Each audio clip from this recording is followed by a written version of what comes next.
Hi guys, welcome sa Pinoy Slot Player. Ngayon, magka-cash in tayo ng 400 pesos. Palalaguin natin ng until 1,000.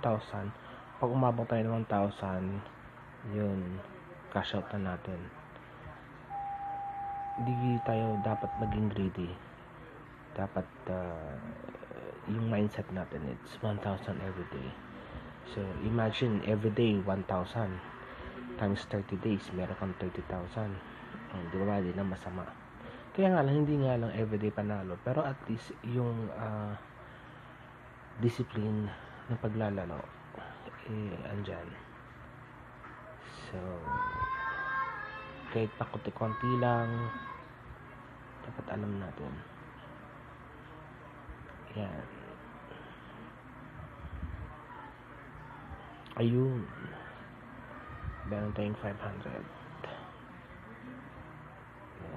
Maganda kasi maglaro pagka madaling araw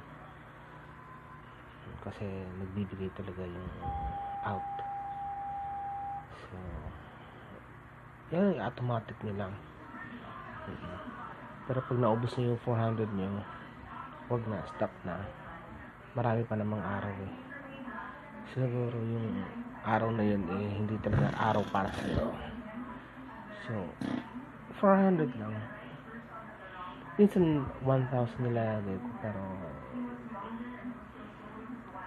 hindi ako masyadong naglalagay ng 1,000. 400 lang.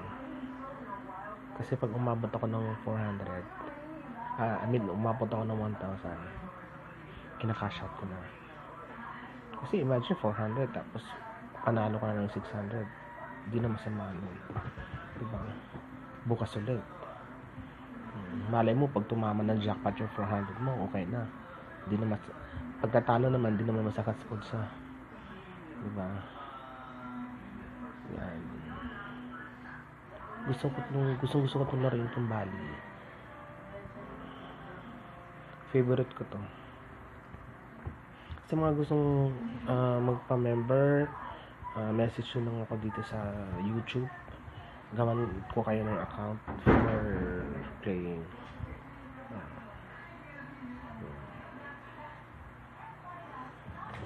So, hintay-hintay lang saglit. Pero for sure, aabot tayo ng 1,000. Feeling ko, malakas ang pakiramdam ko na aabot tayo ng 1,000. So, yun.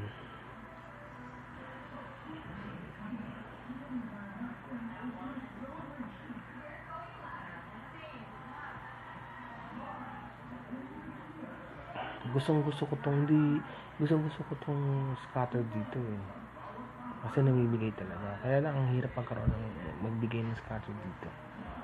Kaya nasuntok sa buwan. Pero ako naman kasi pag umabot lang talaga ng 1,000, yun lang naman talaga.